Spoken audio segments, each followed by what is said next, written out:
આજે બનાવીશું એકદમ લારી પર મળે એવો ફ્રાઈડ રાઈસ વિથ મંચુરિયન.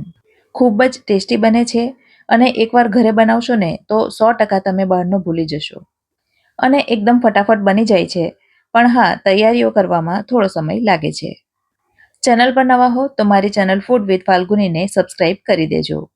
તો ચાલો રેસીપી શરૂ કરીએ. સૌથી પહેલાં આપણે ફ્રાઈડ રાઈસ માટેનો રાઈસ એટલે કે ભાત બનાવીશું. તો મેં અહીં 2 વાડકી ભરીને બાસમતી ચોખા લીધા છે, જેને સૌથી પહેલાં તો 3-4 વખત પાણી બદલીને ધોઈ લઈશું. ત્યાર પછી ચોખા ડૂબે એટલું પાણી લઈ એને 15થી 20 મિનિટ માટે પલાળી દઈશું. 20 મિનિટ પછી ચોખા એકદમ સરસ પલળી જશે અને થોડા ફૂલી જશે. તો ચોખામાંનું જે પાણી છે એ બધું નિતારી લઈશું. હવે મેં અહીં એક પેન લીધું છે, તમે તપેલી પણ લઈ શકો છો, જેમાં 1 લીટર જેટલું પાણી ઉકળવા માટે મૂકી દેવાનું. એમાં હાફ ટીસ્પૂન જેટલું મીઠું ઉમેરીશું.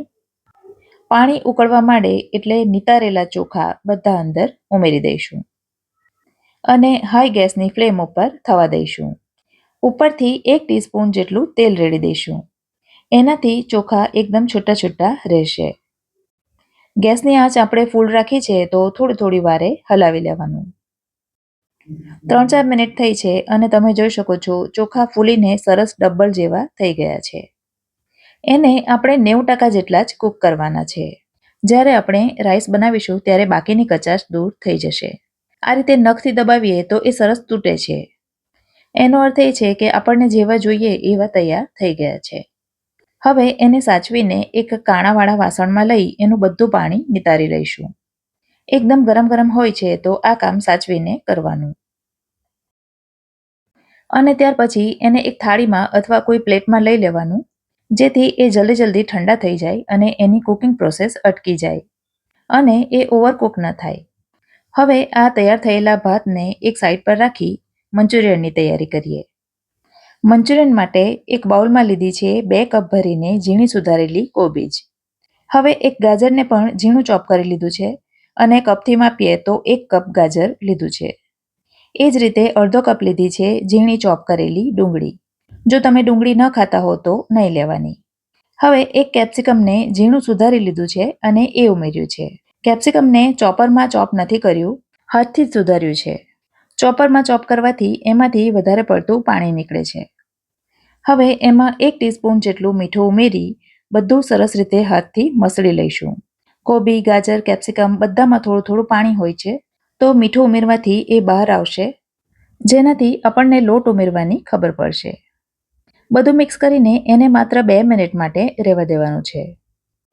અને હવે એમાં ઉમેરીશું 1 ટીસ્પૂન જેટલી આદુની પેસ્ટ, 1 ટીસ્પૂન કરતાં થોડી વધારે ઉમેરી છે લસણની પેસ્ટ, હાફ ટીસ્પૂન ઉમેરી છે લીલા મરચાંની પેસ્ટ, 1 ટીસ્પૂન ઉમેર્યો છે કાળા મરીનો પાવડર, 1 ટેબલસ્પૂન સોયા સોસ અને 1 ટેબલસ્પૂન ઉમેરીશું ટોમેટો કેચઅપ.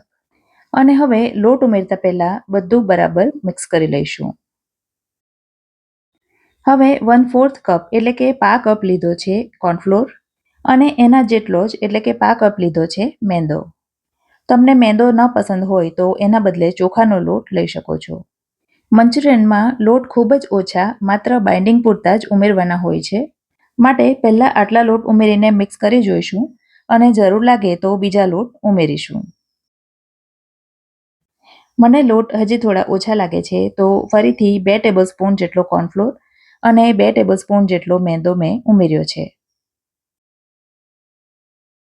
અને હવે બધું બરાબર રીતે મિક્સ કરતાં તમે જોઈ શકો છો એમાં સરસ બાઇન્ડિંગ આવી ગયું છે અને મંચુરિયનનો બોલ સરળતાથી વાળી શકાય છે.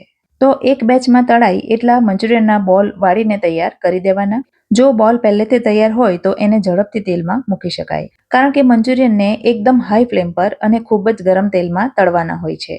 જો ઓછા ગરમ તેલમાં તમે એને મૂકશો તો એમાં ખૂબ જ તેલ પચે છે અને એનો શેપ પણ ગોળ રહેતો નથી. હવે 1-2 મિનિટ થાય એટલે એને ટર્ન કરી દઈશું અને બીજી તરફ પણ હાઈ ફ્લેમ પર જ થવા દઈશું. હવે ગેસની આંચ ધીમી કરી દેવાની અને ધીમા તાપે એને થવા દેવાના, જેથી એ અંદરથી કાચા ન રહે. અને ધીમા તાપે 1-2 મિનિટ પછી એ સરસ રંગ પકડે એટલે એને તેલમાંથી બહાર કાઢી લઈશું. આપણે એને રાઈસમાં ઉમેરવાના હોવાથી મેં એની સાઈઝ થોડી નાની બનાવી છે. અને એ જ રીતે બાકીના મંચુરિયન પણ તળી લઈશું. મંચુરિયનને તમને નજીકથી બતાવું તો એ ઉપરથી એકદમ ક્રિસ્પી અને અંદરથી એકદમ નરમ તૈયાર થાય છે. ચાલો તો ફટાફટથી રાઈસ બનાવી લઈએ. પણ રાઈસ બનાવતા પહેલાં એક કામ કરીશું. એક વાડકીમાં મેં 1/4 કપ જેટલું પાણી લીધું છે અને એમાં 1 ટીસ્પૂન જેટલો કોર્નફ્લોર ઉમેરીશું. કોર્નફ્લોરને પાણીમાં સરસ રીતે પીગાળી અત્યારે એને સાઈડ પર રાખીએ. હવે જે પેનમાં મંચુરિયન તળ્યા હતા એમાંથી વધારાનું તેલ મેં બહાર કાઢી લીધું છે અને 2 ટેબલસ્પૂન જેટલું તેલ રહેવા દીધું છે. હવે એક ડુંગળીને આ રીતે સ્લાઇસમાં સુધારી લીધી છે અને એ એમાં ઉમેરી દઈશું. હવે એમાં 1 ટીસ્પૂન ઉમેરીશું લસણની પેસ્ટ, 1 ટીસ્પૂન ઉમેરીશું આદુની પેસ્ટ, હાફ ટીસ્પૂન ઉમેરીશું લીલા મરચાંની પેસ્ટ અને આ બધી પ્રોસેસ ફ્રેન્ડ્સ એકદમ હાઈ ફ્લેમ પર કરવાની રહેશે. હાઈ ફ્લેમ પર બધું એકદમ સરસ રીતે સાંતળી લેવાનું. અડધી મિનિટ જેવું સાંતળ્યા પછી એમાં ઉમેરીશું 2 ટેબલસ્પૂન સોયા સોસ, 2 ટેબલસ્પૂન ઉમેરીશું ચીલી સોસ. જો તમને વધારે તીખું પસંદ ન હોય તો ચીલી સોસ ઓછો ઉમેરવાનો. અને 2 થી 3 ટેબલસ્પૂન જેટલો ઉમેરીશું ટોમેટો કેચઅપ. ટોમેટો કેચઅપ ઉમેરવાથી ખૂબ જ સરસ ચટપટો સ્વાદ આવે છે, તો એ ખાસ ઉમેરવાનો. ગેસની ફ્લેમ થોડી વાર માટે ધીમી કરી દઈશું અને બધા સોસીસને સરસ રીતે મિક્સ કરી લઈશું. અને હવે અડધા કપ જેટલી લાંબા ટુકડામાં કટ કરેલી કોબી, અડધા કપ જેટલું ગાજર અને 1/2 કપ જેટલું કેપ્સિકમ ઉમેરીશું અને ફરીથી બધું મિક્સ કરીશું. અને હવે 1/4 ટીસ્પૂન એટલે કે 5 ચમચી જેટલું મીઠું ઉમેરીશું. અને જે કોર્નફ્લોરવાળું પાણી આપણે તૈયાર કર્યું છે એને ફરીથી એકવાર મિક્સ કરી એ બધું અંદર ઉમેરી દઈશું. આ રીતે કોર્નફ્લોરને પાણીમાં ઓગાળીને ઉમેરવાથી ગ્રેવી ઘટ્ટ બને છે અને એકદમ શાઇની બને છે. હવે થોડી વાર પછી મંચુરિયન બોલ્સ અંદર ઉમેરી દઈશું. રાઈસમાં તમને જેટલા મંચુરિયન ગમતા હોય એટલા ઉમેરવાના. મેં 8-10 મંચુરિયન રહેવા દીધા છે અને બાકીના બધા ઉમેરી દીધા છે. કારણ કે મારા બાળકોને તળેલા મંચુરિયન બોલ્સ ખાવાના ખૂબ જ ગમે છે. હવે 1-2 મિનિટ સુધી મંચુરિયનને સરસ રીતે સાંતળ્યા પછી ઠંડો થયેલો રાઈસ બધો અંદર ઉમેરી દઈશું. એક વાતનું ખાસ ધ્યાન રાખવાનું ફ્રેન્ડ્સ કે રાઈસને હંમેશા ઠંડો થાય ત્યાર પછી જ એમાં ઉમેરવાનો.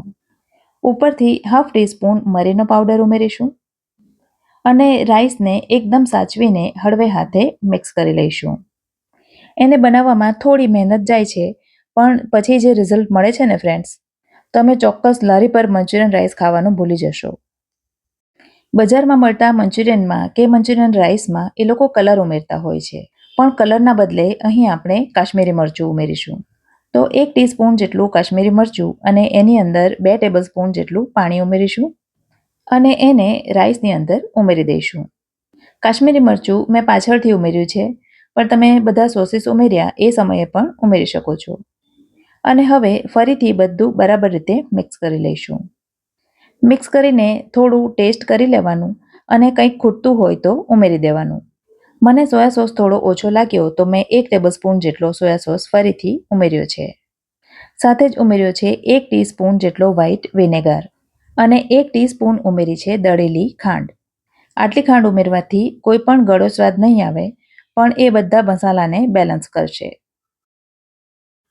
બધું બરાબર મિક્સ થઈ જાય એટલે ઉપરથી ઉમેરીશું થોડા સ્પ્રિંગ ઓનિયન્સ એટલે કે ઝીણા સુધારેલા લીલી ડુંગળીના પાન અને સાથે જ ઉમેરીશું કોથમીર. એટલે હવે આ ગરમ ગરમ મંચુરિયન ફ્રાઈડ રાઈસ ખાવા માટે તૈયાર છે.